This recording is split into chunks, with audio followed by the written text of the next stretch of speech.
Number 281 देखते हैं, जिसमें कहा है y इक्वल टू, इस टाइप का हम इक्वेशन कर भी चुके हैं। इस तरीके से ये दिख ही रही है कि जीपी है, x से मल्टीप्लाई कर दिया ये मिल गया, इसको फिर x से किया ये मिल गया, और इनफाइनाइट इसके अंदर टर्म्स हैं, ठीक है। और उसने कहा है कि y इज इक्वल्स टू ये, और x जो है पॉजिटिव है और लेस देन 1 है। जब x की वैल्यू लेस देन 1 है और इनफाइनाइट जीपी का सम होता है तो हम क्या यूज़ करते हैं हमेशा, सम क्या हो जाता है, अगर हम इनफाइनाइट टर्म्स का सम निकालते हैं first term upon 1 minus R, और आर का मतलब जो कॉमन रेशो हो वो लेस देन 1 होना चाहिए। तो यहाँ पर जो कॉमन रेशो है वो x ही है और वो लेस देन 1 उसने बोल ही रखा है। तो फर्स्ट टर्म तो इसकी x है अपॉन 1 माइनस आर मतलब x है, कॉमन रेशो इसमें x आएगा, तो ये हमारा सम हो जाएगा। इधर से सॉल्व किया तो इतना आया, लेफ्ट हैंड साइड में y लिखा हुआ है तो इतना आया। तो इसके ऑप्शंस जो दे रखे हैं वो देखते हैं अब किस तरीके से हमें करना होगा आगे। तो यहाँ पर आप देख सकते हो x is equals to this. पहले चेक कर लो कि y इक्वल टू ये जो आया ये तो किसी ऑप्शन में दे ही नहीं रखा है, तो इसका मतलब ये नहीं कि इनमें से कोई नहीं आंसर हो जाएगा। इसको सॉल्व करके देखो x इक्वल्स टू इस टाइप का कुछ बनता है क्या। तो जब हम इसे सॉल्व करेंगे y माइनस इसकी इधर इंटू कर देंगे, y x is equals to x आएगा, इसको इधर लेके जाएंगे तो यहाँ से हटा दिया प्लस वाई एक्स, और यहाँ से जैसे ही हम x कॉमन लेते हैं तो 1 प्लस वाई आएगा, और इधर y, तो x की वैल्यू निकालेंगे तो क्या आएगा y upon 1 plus y. That means इसका फर्स्ट ऑप्शन करेक्ट आंसर हो जाएगा, ठीक है। इस टाइप के 2 क्वेश्चन हम कर चुके हैं, 2 आए हैं इस टाइप के क्वेश्चन। नेक्स्ट क्वेश्चन देखते हैं, a की पावर x b की पावर y c की पावर z बराबर है, तो a b c g p में है, और a b c g p में तो x y z के बारे में हमें बताना है किस में होगा। तो जब a b c g p में है तो a b c को हम कुछ मान लेते हैं इस टाइप से, a b c की वैल्यू ये हो गई, और ये क्या है, मतलब a की जगह पे 2 रखो उसकी power x is equals to b की जगह पे 2 की पावर 2 उसकी पावर y है, और c है हमारा 2 की पावर 3 उसकी पावर z है। तीनों बराबर कब हो सकते हैं, ये तीनों अगर बराबर हैं तो इसका मतलब है कि x is equals to 2 into y, देखो 2 की पावर x इक्वल टू 2 की पावर 2y इक्वल्स टू 2 की पावर 3z। तो अगर ये तीनों बराबर है तभी तो बराबर होंगे जब ये तीनों चीज़ें बराबर होंगी। तो अगर ये तीनों चीज़ें बराबर होंगी तो x y z किस में हो सकते हैं, अब ये सोचना हमें पड़ेगा, ठीक है।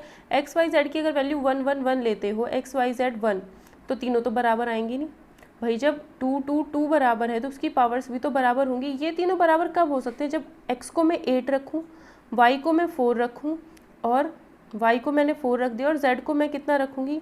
अब ये दोनों तो बराबर हो गए लेकिन ये वाला बराबर नहीं हो रहा, तो हम इसे सिंपल सॉल्व करते हैं। अगर ये तीनों बराबर करने हैं, x equals to 2y equal to 3z है, तो आप क्या करोगे, एक शॉर्ट ट्रिक भी आप इसका अपना सकते हो, तरीका होता है करने का कि, या फिर आप इसे ऐसे करो, इसे सिंपल सॉल्व करना है कुछ भी नहीं। मैंने क्या किया, 2 या 6 होता है, 2 और 3 6, तो 6 से डिवाइड कर दिया पूरी इक्वेशन को। तो x के नीचे कितना आया 6, y के नीचे 3 आएगा, और z के नीचे 2 आएगा। तो ये आया x की वैल्यू, ये आया y की वैल्यू, ये आया z की वैल्यू। 6 3 2 किस में है, AP में तो है नहीं, -3 हुआ -1 हुआ, ठीक है। जीपी में अगर देखें इसका स्क्वायर इन दोनों के मल्टीप्लिकेशन के बराबर नहीं आता। एचपी देखते हैं, एचपी का मतलब क्या होगा, 2 इंटू 3 आना चाहिए, जो बीच वाला नंबर होता है वो आना चाहिए। 2 इंटू 6 इंटू 2 अपॉन 6 प्लस 2, तो 2 2 जा 4, और इसके अंदर इसको 6 को भी मैंने लिख दिया 3 इंटू 2, तो 2 2 2 कैंसिल हो गया, 3 इक्वल टू 3। इसका मतलब है जो एक्स वाई जेड है वो एचपी में होंगे। एक बार फिर से अगर आपको यहाँ पर समझ में नहीं आया, देखो हमें इसे सॉल्व करना है, कई तरीके होते हैं, रेशो में आप लेकर के अलग अलग, इसको एक बार ले लो, इसको एक बार ले लो, ऐसे भी आप सॉल्व कर सकते हो। देखो x इक्वल्स टू 2y है, तो x upon y equal to 2 upon 1 हो जाएगा। 2y is equals to 3z है, तो यहाँ से हम y upon z equal to 3/2 भी कह सकते हैं, ठीक। तो इसे कुछ इस तरीके से लिखो, x y z जो दोनों में कॉमन है, इसमें और इसमें कॉमन कौन है, y कॉमन है, तो y को बीच में रख लो। x यहाँ है, y यहाँ है, x के सामने 2 है, y के सामने 1 है, तो 2 यहाँ 1 यहाँ, इसका जगह खाली छोड़ दो। फर्स्ट वाला रेशो ये था, इसके हिसाब से x y की वैल्यू रख दी, इसकी जगह खाली छोड़ दी। y z, y के सामने 3 है, z के सामने 2 है, तो उनको यहाँ पर लिख दो, इधर वाली वैल्यू खाली छोड़ दो, जगह खाली छोड़ दो। अब 2 1 तो यहाँ 1, जो यहाँ लिखा है इधर वही लिखते चले जाएंगे, चाहे कितने भी आगे खाली जगह हो। 3 है तो इधर 3 ही लिखते चले जाएंगे, चाहे कितनी भी जगह खाली हो। इन दोनों की मल्टीप्लाई, इन दोनों की मल्टीप्लाई, इन दोनों की मल्टीप्लाई, ये x हो जाएगा, ये y हो जाएगा, ये z हो जाएगा, ठीक है। बस फिर इनको देखना है कि ये AP GP HP किस में है।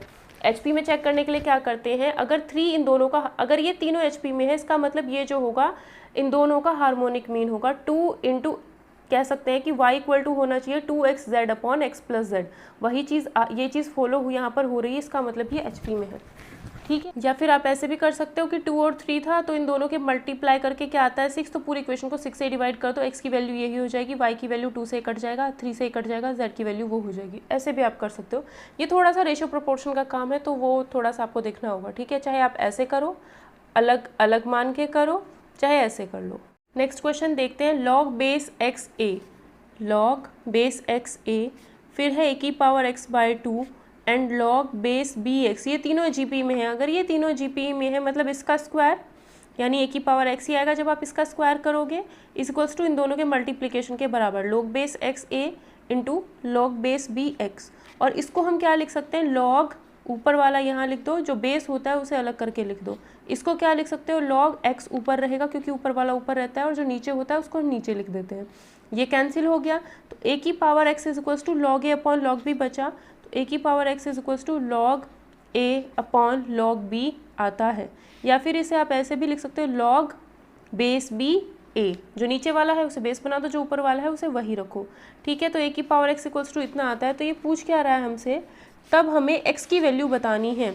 तो x की वैल्यू हमने बतानी है, a की power x is equals to कितना आया है, log b a। तो यहाँ से हमें x की वैल्यू निकालनी है। तो आप देखो ऑप्शन में x की वैल्यू क्या क्या दे रखी है। यहाँ पर ऑप्शन आप देख सकते हो, हमारे पास a की पावर x इक्वल्स टू इतना आ रहा है, और वहाँ पर देखो ऑप्शन में क्या क्या दे रखा है। तो log b a तो यहीं पर ही दिख रहा है log b a। तो हम क्या करते हैं, हमें x की वैल्यू यहाँ से फाइंड करनी है ना, सिर्फ x हमें बताना है।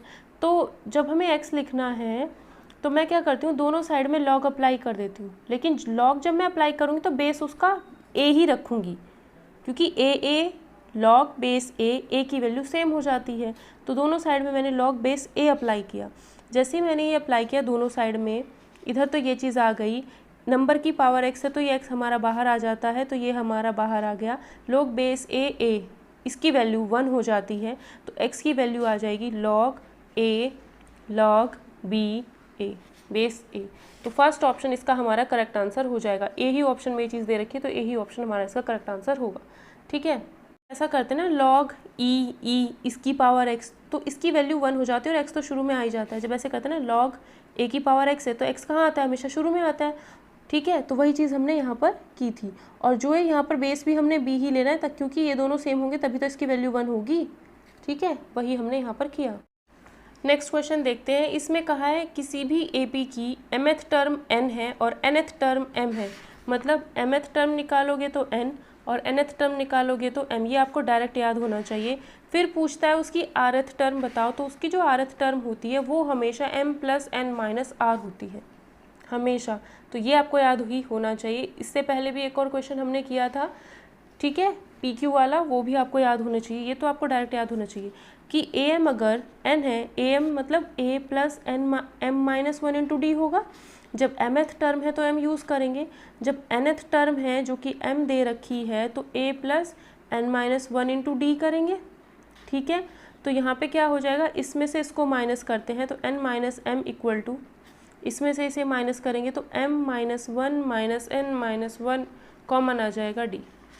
तो यहाँ से n minus m is equals to m minus 1 minus n plus 1 common है d। यहाँ से 1 कैंसिल हो गया, यहाँ से हम m माइनस कॉमन ले लेते हैं तो m माइनस n हो जाएगा m minus n into D. इससे कैंसिल, तो d की वैल्यू -1। तो d की वैल्यू -1 आ चुकी है, तो इसमें उठा करके d की वैल्यू -1 रखो तो क्या हो जाएगा, यहाँ पर देखो d की वैल्यू -1, तो n equals to a plus m minus 1 into -1, तो वो माइनस में यहाँ पे लगा देती हूँ, ठीक है। तो यहाँ से हमें किसकी वैल्यू निकालनी है, a की वैल्यू। a की वैल्यू क्या हो जाएगी, क्योंकि d तो हम निकाल चुके हैं, किसी भी सीरीज़ में क्या ज़रूरत होती है, हमें हमेशा a और d का पता होना चाहिए होता है। तो जब हमें d तो हम निकाल चुके हैं, a निकालते हैं, a कितना आ जाएगा यहाँ से n प्लस m माइनस 1, ये हो जाएगा हमारा a और d पता है। तो उसके बाद हमें क्या निकालना है, rth टर्म निकालनी है। क्या निकालना है, rth टर्म। तो हमने क्या किया, rth टर्म क्या हो जाएगी, a plus r minus 1 into D, यही तो होगी rth टर्म। a का मतलब ये है, फर्स्ट टर्म हमारी ये आई थी, प्लस r माइनस 1, d हमारा -1 आया था, तो n minus 1 minus r plus 1, ये कैंसिल हो गया। तो ये हमारी n plus m minus r rth term हो जाती है। तो ये AP की चीज़ें आपको याद होनी चाहिए डायरेक्ट ही। देखते हैं, इसने कहा है log base l x log base mx log base nx, सब कुछ AP में है। अगर ये AP में है तो हमें n स्क्वायर बताना है। अगर ये AP में है तो इसका स्क्वायर करें, इसका डबल करेंगे, इस बीच वाले का डबल कर देते हैं, इन दोनों के सम के बराबर आएगा। ठीक है, अब इस 2 को इसके सिर पे बिठा देंगे तो ये m x स्क्वायर हो जाता है। इन दोनों को ऐड करेंगे तो क्या होता है, log a plus log b क्या होता है, इन दोनों की मल्टीप्लाई। लेकिन कब, जब बेस सेम हो। बेस तो सेम है नहीं, जब बेस सेम नहीं है तो क्या होगा, इसको हम ऐसे लिख सकते हैं log x upon log l plus log x upon log n। अब यहाँ से log x कॉमन आ जाता है तो log x हमने कॉमन ले लिया। ठीक है, तो यहाँ बचेगा 1 upon log l plus 1 upon log n। तो यहाँ पर आ जाएगा log x log n plus log l log l into log n। तो यहाँ आएगा log, इसे क्या लिख सकते हो, इसे लिख सकते हो आप, चाहे तो ये 2 बाहर ही रहने दो, तो इसे हम लिख सकते हैं log x upon log m, 2 बाहर ही रहेगा। ठीक है, तो इसे लिखा log x upon log m, 2 बाहर ही रहा। log x से log x कैंसिल हो जाएगा, तो सॉल्व करके ही पता चलता है कि हमें कौन सा स्टेप करना चाहिए। हमें इसको 2 के इसके सिर पे बिठाना भी था या नहीं बिठाना था। ठीक है, तो करके ही पता चलता है ये सारी चीज़ें हमें। तो यहाँ से आएगा log n plus log l upon log l into log n। तो जब log a plus log b होता है तो इन दोनों की मल्टीप्लाई हो जाती है, ये हो जाएगा log n इंटू l। अब ये मल्टीप्लाई में है, ठीक है, तो इसका क्या करेंगे, यहाँ पर क्या है 2 upon log m is equals to log l into log n। अब क्या करेंगे, और ऑप्शन देखो, ऑप्शन में क्या है। अगर हम यहाँ पर ऑप्शंस देखते हैं, ठीक है, तो यहाँ पर क्या चीज़ें दे रखी है, m इंटू n दे रखा है, और इसमें देखिए तो l into n, l into n तो हमारा आ रहा है, l इंटू n तो आ रहा है, लेकिन m और n तो मल्टीप्लाई में नहीं आ रहे हैं। ये तो यहाँ से पता चल रहा है कि m और n मल्टीप्लाई में नहीं आएंगे। इसको ऊपर भी लेके जाओगे तो डिवाइड में रहेगा, है ना, डिवाइड में ये ऊपर जाएगा, ऊपर नीचे आ रहे, मतलब साथ में ln तो इसमें ही आ रहे हैं, और ln का पावर क्या दे रखा है, log बेस lm। ये तो ये चीज़ देख लो, क्या ये बन पाता है, नहीं बन रहा है। ठीक है, तो यहाँ से हमें थोड़ा सा हिंट मिल गया कि इसमें क्या हो सकता है। तो देखो अब हम यहाँ पर क्या करते हैं, उसने कहा है ln की पावर log lm, हम देखते हैं बन पा रहा है या नहीं बन पा रहा है, क्योंकि ln तो इंटू में यहीं पर ही आ रहे हैं। तो इसका मतलब क्या है कि log m upon log l, तो log m upon log l कैसे आ सकता है, जब इस चीज़ को ऊपर लेके जाएंगे। ठीक, तो 2 इज इक्वल्स टू, और log n को इधर लेके आ जाओ, तो 2 log n इधर आ गया, log n इंटू l ये आ गया, और log m upon log l बन जाएगा यहाँ पर। जब log m इधर आ जाए, इसको इधर लेके जाएंगे तो ये हमारा ये आ गया। ठीक, तो इसको हम लिख सकते हैं log l m, और ये है log n इंटू l। ठीक है, उसके बाद क्या है 2 log n, या फिर इस 2 को हटा करके यहाँ पर लिख दो। ठीक है, अब हमने इसमें क्या करना है, अब देखो हम इसमें क्या करेंगे, इधर तो log n स्क्वायर है। ठीक है, n स्क्वायर की ही वैल्यू हमें बतानी थी, जो कि ये आ सकती है।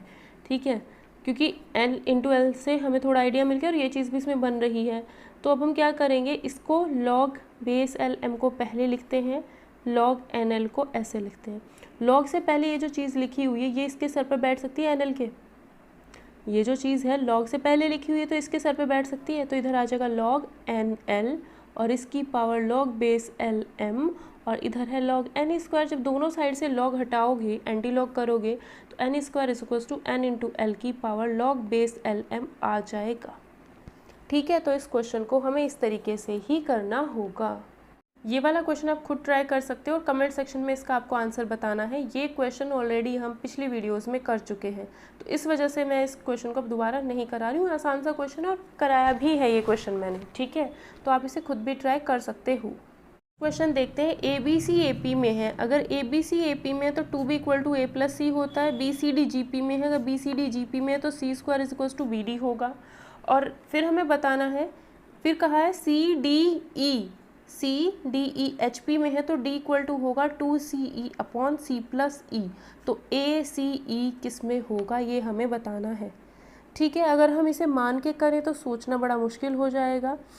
ठीक है, अगर हम ABC के बारे में कुछ सोच भी लेते हैं। चलो हमने मान लिया 1 2 3 ABC AP में है, तो इसका मतलब है double of B is equals to A plus c. ठीक, उसके बाद ये चीज़ देखनी है, c square is equals to B into d होना चाहिए। तो सी स्क्वायर अगर करते हैं तो 3 का square is equals to B into D कैसे भी नहीं हो पाएगा। ठीक है, बी इंटू डी करोगे तो बी इंटू ये होगा, फिर डी की वैल्यू 9/2 लिखनी पड़ेगी। ठीक है, क्योंकि बी तो हम 2 मान चुके हैं, फिर डी की वैल्यू जो हो जाएगी वो 9/2, तो डी मतलब 9/2 यहाँ पर मान लिया।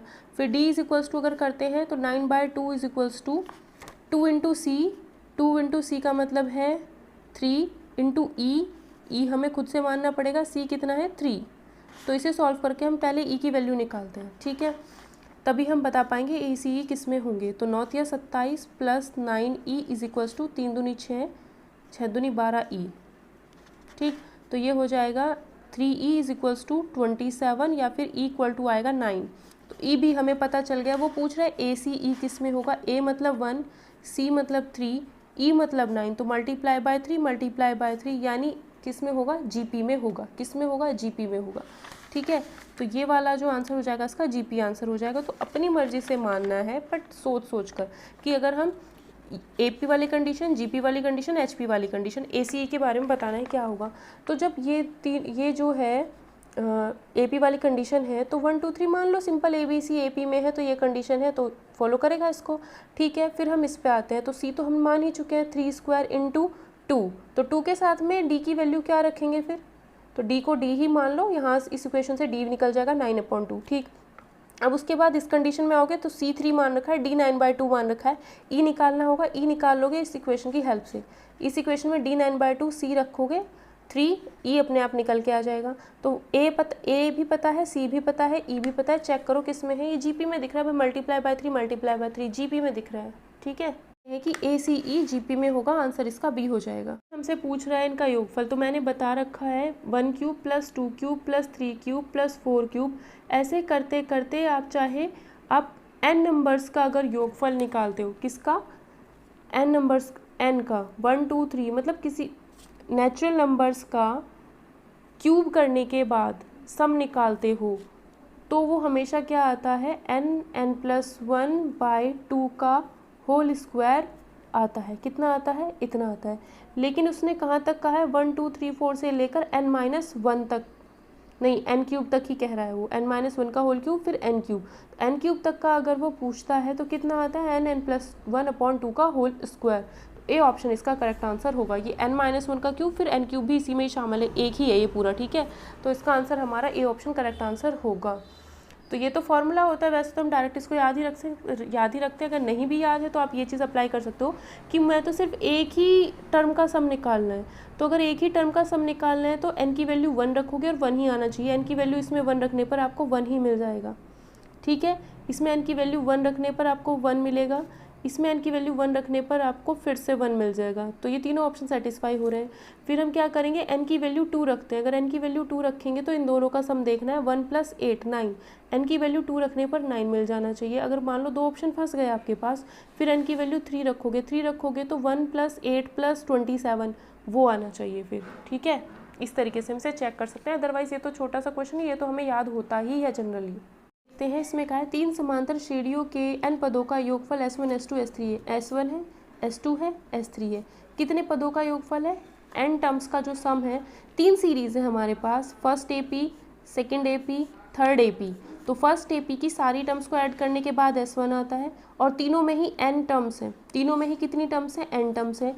तो फर्स्ट AP की तीनों n टर्म्स को जोड़ने पर इतना आएगा, सेकंड AP की n टर्म्स को जोड़ने पर इतना आएगा, थर्ड AP की n टर्म्स को ऐड करने पर इतना आता है। ठीक है, तो उसने कहा है कि सभी श्रेणी का प्रथम पद 1 है, मतलब फर्स्ट AP 1 से शुरू होगी, सेकंड भी 1 से शुरू होगी, थर्ड भी 1 से ही शुरू होगी। सार्वंतर मतलब उनका कॉमन डिफरेंस 1 2 3 है, तो फर्स्ट वाली AP के लिए कॉमन डिफरेंस 1 है, तो AP क्या बनेगी, ये। सेकंड वाली AP के लिए कॉमन डिफरेंस 2 है, तो 2 ऐड करोगे, फिर 2 ऐड करोगे, ये बनेगी। थर्ड AP के लिए कॉमन डिफरेंस 3, ऐसा क्वेश्चन भी हम कर चुके हैं, 3 है, तो कितना होगा 4, 1 + 3 4 + 3 7।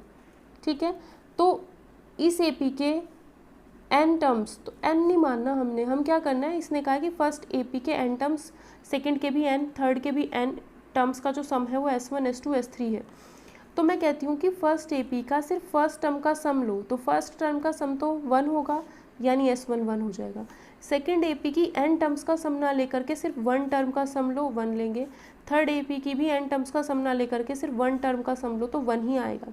तो S1 S2 S3 तीनों बराबर हो गए 1 के। तो ऑप्शन देखो कौन सा सेटिस्फाई करता है, 1 + 1 2 = 2, 1 + 1 2 = 2। ठीक है, S1 S2 S3 सब 1 1 रखने हैं। 1 + 1 2 = 1 नहीं होगा, 1 + 1 2 = 1, तो ये दोनों ऑप्शन खत्म, ये दोनों बचे। अब नहीं में, अब इन दोनों में फंस गए तो अब क्या करो, अब मान लो कि इस AP की 2 टर्म्स का सम S1 3 आ जाएगा, इस AP की भी 2 ही टर्म्स का सम लेना है, क्योंकि उसने कहा है n पदों का ही लेना है, तीनों में योगफल n टर्म्स का ही सम लेना है। तो हम क्या करते हैं, फर्स्ट AP की अब 2 टर्म्स का सम लेते हैं, फिर सेकंड AP की 2 टर्म्स का सम लेंगे, फिर थर्ड AP की 2 टर्म्स का सम लेते हैं, 5 आता है। S1 S2 S3 मिल गए, ऑप्शन में रखो फर्स्ट में S1 + S3 8, double of S2 बराबर ऑप्शन 1 करेक्ट। इससे चेक कर लो, S1 + S2 7, double of S3 नहीं आता है, तो ए ऑप्शन ही हमारा इसका करेक्ट आंसर होगा। नेक्स्ट क्वेश्चन देखते हैं, इसने कहा है Sn = इतना दे रखा है, Sn की वैल्यू उसने दी है हमें NP + 1/2, ये शायद NCERT का क्वेश्चन है आई थिंक।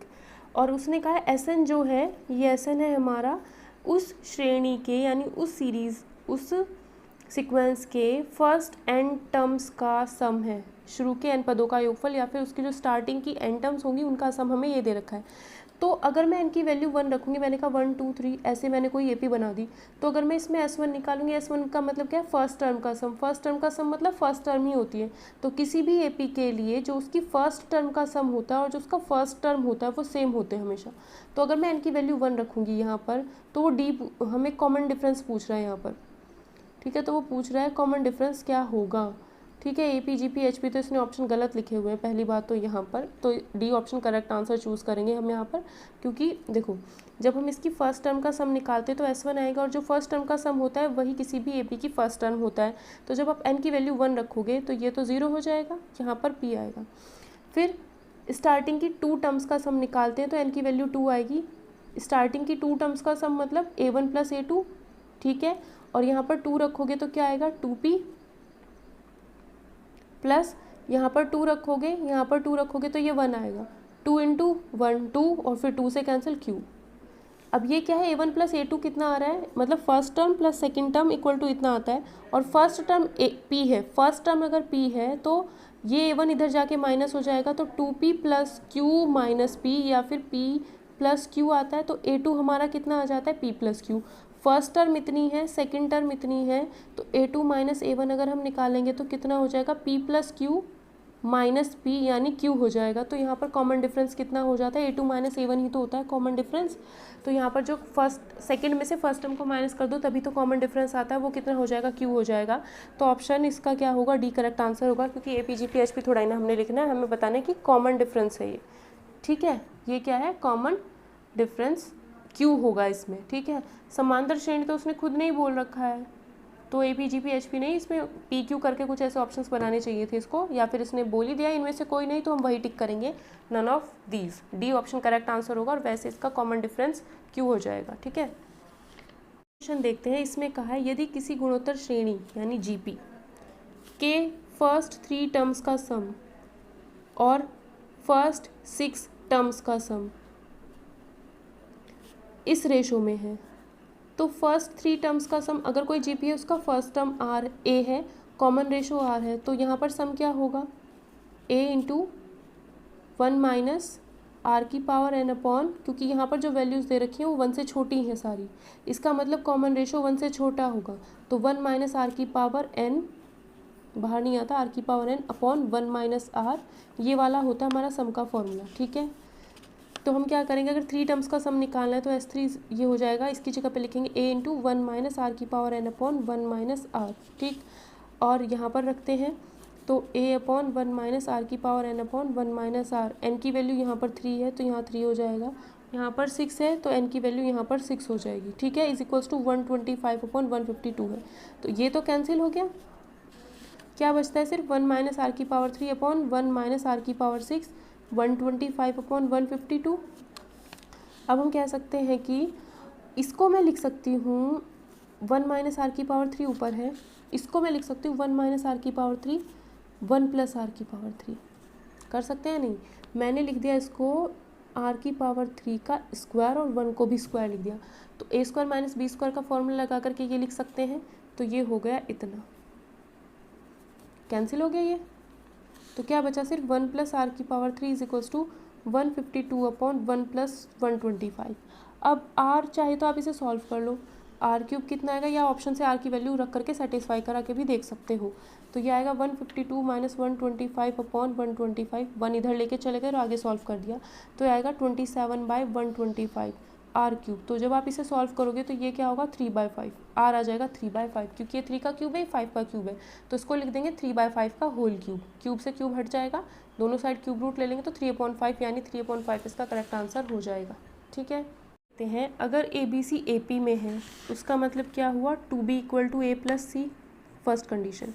अगर ये तीनों जीपी में है इसका मतलब बी स्क्वायर का square is equals to A square C square होगा, या बी की power 4 equal to A square C square होगा। ठीक है, या फिर इसे कह सकते हैं दोनों साइड अंडर रूट कर दो, बी स्क्वायर इक्वल टू ए सी होगा। ठीक, दो कंडीशन पता है। तीसरी बात कहता है कि a less than b less than c है और a plus b plus c equals to 3/2 है। तो जब a plus b plus C equal to 3/2 है तो यहाँ से मैं कह सकती हूँ ए प्लस सी, मतलब ये है मेरे पास इक्वेशन।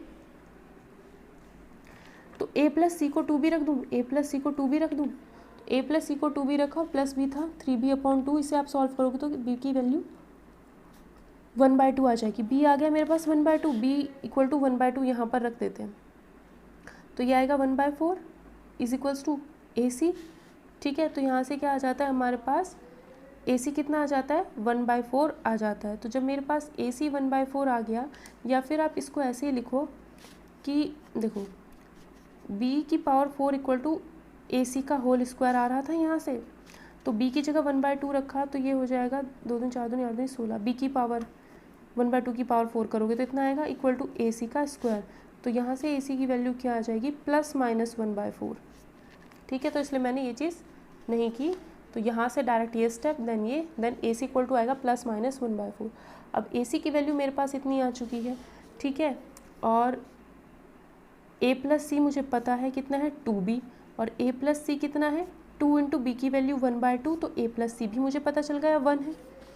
ए प्लस सी पता है, ए सी पता है, तो मैं ए माइनस सी निकाल सकती हूँ। ठीक है, ए माइनस सी पता चल जाएगा तो फिर इस इक्वेशन और इस इक्वेशन से ए और सी भी पता चल जाएंगे, बी तो पता चल ही गया है। तो ए माइनस सी का होल स्क्वायर होता है ए स्क्वायर प्लस सी स्क्वायर माइनस,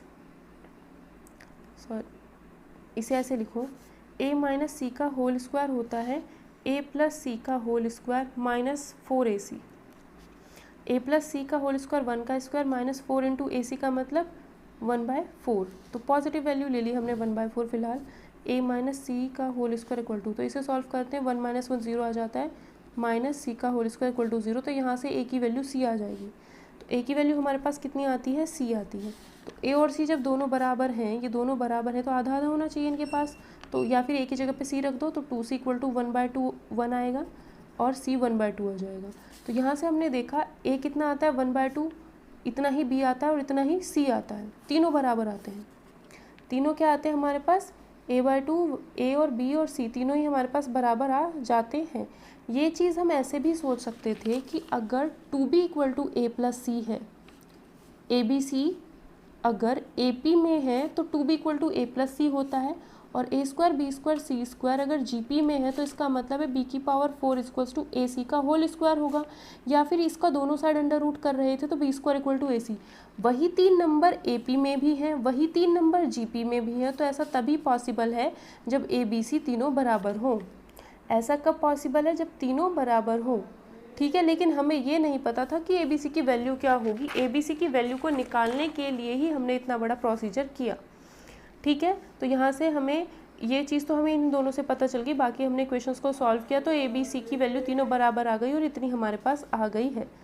ठीक है, तो अब वो हमसे कहता है, ठीक है, लेकिन अगर हम यहाँ पर ऑप्शंस चेक करें, अगर हम यहाँ पर ऑप्शंस चेक करते हैं तो किसी भी एक ऑप्शन में 1/2 दे ही नहीं रखा है, किसी भी एक ऑप्शन में 1/2 नहीं दे रखा है, हमारा तो एक ही वैल्यू 1/2 आया है, ए ही वो पूछ रहा है, तो ए 1/2 हमें दे नहीं रखा है।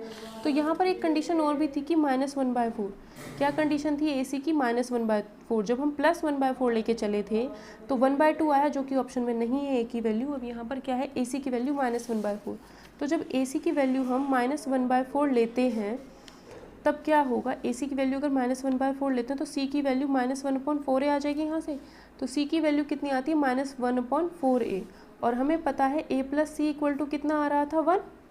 a plus C equal to 2b था। जब A B C A P में थे तो ये कंडीशन थी, b की वैल्यू थी 1/2, तो ये 1 हो जाता है। a प्लस सी कितना आता है? 1 आता है। a c की वैल्यू -1/4a इक्वल टू 1, तो ये सॉल्व करो, 4a² हो जाएगा, -1 इक्वल टू 4a, या फिर 4a² - 4a + 1 इक्वल टू 0। तो ये हम कह सकते हैं 2a -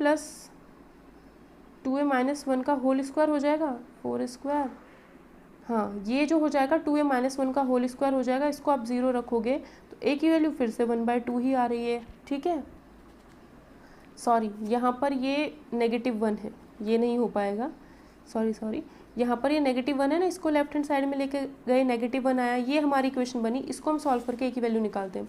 क्या है हमारे पास? 4a² - 4a - 1 equal to 0। तो क्या होगा? -b plus minus √ b² -4 × 4 × -1 upon 2 × 4 plus 16, 4 चौक 16 अपॉन 2 × 4 यानी 8। तो ये आएगा 4 प्लस माइनस 16, 16 कितने हो गए? 16 को बाहर ले लो, √16 2 आ जाएगा। यहाँ पर 16 बाहर लिया तो 1 + 1 2, √16 4 होता है, तो 4 + -4 √2 अपॉन में 8 चल रहा था, तो 8 को इसके और इसके नीचे लेके जाओगे तो 1/2 प्लस माइनस √2/2 आ जाएगा, या फिर 1 + -√2/2। तो ये ऑप्शन हमारा, ये आंसर होगा जो कि हमें ऑप्शन डी में दे रखा है। ठीक है, क्या हो जाएगा? डी वाला, मतलब ये है, देखो इसमें क्या है, 1 + माइनस, देख लो एक बार ऑप्शन को, इसको साथ में देख लो, मेरा आया है ये आंसर। ठीक है, ऑप्शन में प्लस वाला तो कोई है ही नहीं, माइनस वाला कौन है? ये वाला है ना माइनस, ऐसा तो किसी भी ऑप्शन में नहीं है 1/2 + 1/√2, माइनस वाला है, तो डी ऑप्शन करेक्ट आंसर होगा। ठीक है, एक बार क्वेश्चन को फिर से देख लो कैसे हमने इसको सॉल्व किया। सबसे पहले हमारे पास A B C A P में था, a² b² c² जी पी में था, तो ये कंडीशन बनी, और ए बी सी की वैल्यू ये दे रखी थी, और उसने कहा था a < b < c है। लेकिन ये जो कंडीशन है ना, a < b < c, यहाँ पर इक्वल टू का साइन भी होना चाहिए था, नहीं तो हम इसको सॉल्व ही नहीं कर पाएंगे। ठीक है, क्योंकि जब हमने सॉल्व किया तो ए बी सी बराबर आए, और वैसे भी जब हम ये कंडीशन देखते हैं और इसको आगे सॉल्व करते हैं तो b² इक्वल टू ए सी आता है, तो यही 3 नंबर ए पी में है, यही 3 नंबर जी पी में है, इसका मतलब ए बी सी तीनों बराबर ही होंगे। और बाद में जब हम इस चीज़ को सॉल्व भी करते हैं पूरा प्रॉपर जिस तरीके से हमने सॉल्व किया, एक बार तो ए सी की वैल्यू +1/4, दूसरी बारी -1/4, +1/4 रखेंगे तो हमें ये वैल्यू मिलेगी ए बी सी की। लेकिन जब हम इसकी वैल्यू -1/4 रखते हैं, क्योंकि ये है तो अंडर रूट करेंगे तो क्या आना चाहिए? नेगेटिव भी आना चाहिए, तो -1/4 रखते हैं, तब जा करके हमारा इसका सॉल्यूशन आ पाता है। ठीक है, क्योंकि +1/4 तो ये आंसर दे रहा था, 1/2 किसी में था ही नहीं, -1/4 हमें आंसर दे देता है सही, तो -1/4 से डी ऑप्शन इसका करेक्ट आंसर हो जाएगा। थोड़ा सा लेंथी क्वेश्चन है ये वाला। क्वेश्चन में कहा है sum of first n natural number is 1/5। Sum of first natural numbers होता क्या है? n + 1/2 होता है। जैसे 1 + 2 + 3 + 4 + 5 एंड सो ऑन, n तक जा रहे हो, तो सम ऑफ फर्स्ट नेचुरल नंबर ये होता है। ठीक है, स्टार्टिंग की जो प्राकृतिक संख्याएं होती हैं, n प्राकृतिक संख्याओं का योग यही होता है। इक्वल टू इज 1/5 टाइम्स, तो 1/5 टाइम्स हो गया, किसका 1/5 times? Sum of their square, इन्हीं का स्क्वायर, मतलब n + 1/2 जो है 1/5 क्या है? इन्हीं का स्क्वायर है, इन्हीं के स्क्वायर्स का सम। तो 1² + 2² ऐसे करते करते n² तक जाते हैं, तो उसकी वैल्यू आती है n + 1 2n + 1 अपॉन 6 आती है। दोनों को बराबर रखेंगे तो ये तो कैंसिल, 2 से गया 3 बारी, 5 या 15, इधर चला गया 15, 2n + 1, तो ये आएगा 14 इक्वल टू 2n, n की वैल्यू आ जाएगी 7। तो n की वैल्यू हमसे पूछ रहा था 7, इसका करेक्ट आंसर हो जाएगा। आज ये दूसरा टॉपिक भी ख़त्म हो चुका है, इसके बाद हम जल्द ही थर्ड टॉपिक शुरू करेंगे।